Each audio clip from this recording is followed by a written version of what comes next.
Assalamualaikum warahmatullahi wabarakatuh. Perkenalkan, nama saya Fadila Gita Arindi, NIM 0103231009, semester 1, jurusan Prodi Pengembangan Masyarakat Islam, dosen HM Iqbal Abdul Muin LCMA. Baik, di sini saya akan memperkenalkan hadis Nabi. Bab 1. Terminologi ilmu hadis. A. Terminologi hadis. 1. Hadis secara etimologi merupakan isim masdar yang berarti komunikasi, cerita, percakapan, baik dalam konteks sejarah dan peristiwa dan kejadian aktual. Menurut MM Ajami, penggunaan kata hadis dari sudut kebahasaan dalam Al-Quran adalah 1. Komunikasi religius, pesan, dan Al-Quran. 2. Cerita duniawi atau kejadian alam. 3. Cerita sejarah. 4. Rahasia atau percakapan. 2. Sunnah. Sunnah secara etimologi berarti jalan lurus dan berkesinambungan yang baik maupun yang buruk. 3. Khabar. Khabar merupakan bahasa seperti al-nabah, yaitu berita. A. Khabar adalah sinonim dari hadis, yaitu sesuatu yang disandarkan kepada Nabi Muhammad SAW dari segi perkataan, perbuatan, takrir, dan sifat. B. Khabar berbeda dengan hadis. C. Kabar lebih umum dari hadis. 4. Atsar.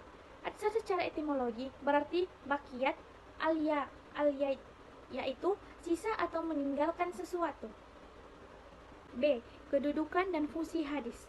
Pada masa Rasulullah, tidak ada sumber hukum selain Alkitab Al-Quran dan Al-Sunnah. Di dalam Allah Ta'ala terdapat pokok-pokok yang bersifat umum bagi hukum-hukum syariat tanpa rincian keseluruhannya dan percabangan kecuali yang sejalan dengan pokok-pokok yang bersifat umum. Secara global sunnah, sejalan dengan Al-Quran menjelaskan yang mubham, merinci yang mujmal, membatasi yang mutlak, mengkhususkan yang umum, dan menguraikan hukum-hukum dan tujuannya. C. Dalil-dalil tentang kehujahan hadis. 1. Al-Quran Al-Karim. Di dalam Al-Quran terdapat banyak yang menjelaskan tentang kewajiban taat kepada Rasulullah SAW, antara lain firman Allah Subhanahu wa Ta'ala, "Hai orang-orang yang beriman, taatilah Allah dan taatlah Rasulnya dan ulul amri di antaranya kamu.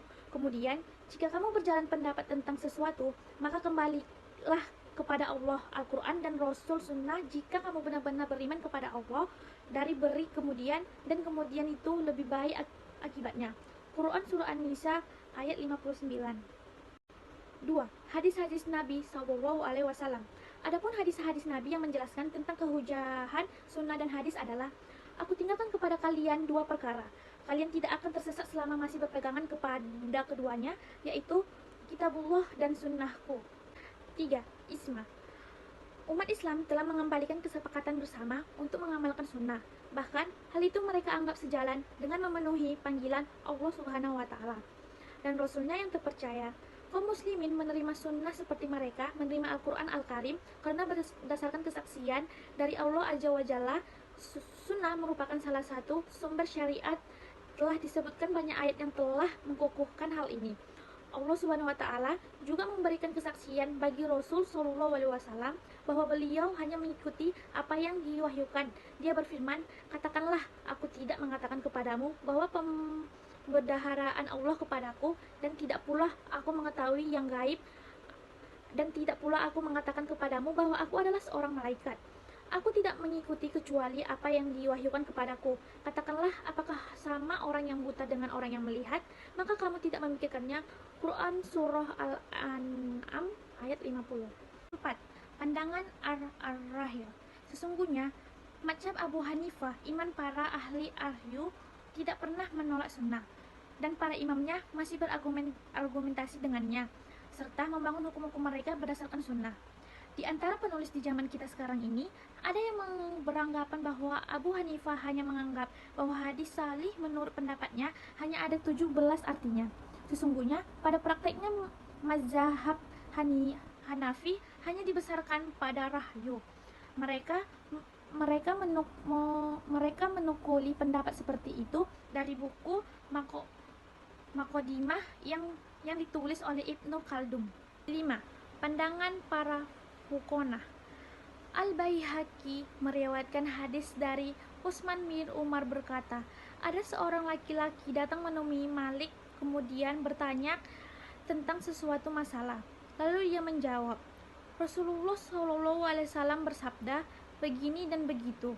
Kemudian orang itu bertanya, apakah kamu melihatnya sendiri? Maka Malik menjawab, maka hendaklah orang-orang yang menyalahi perintah Rasul takut akan ditimpa cobaan atau ditimpa azab yang pedih. Baiklah, sekian dari presentasi saya. Wabillahi taufiq walhidayah. Assalamualaikum warahmatullahi wabarakatuh.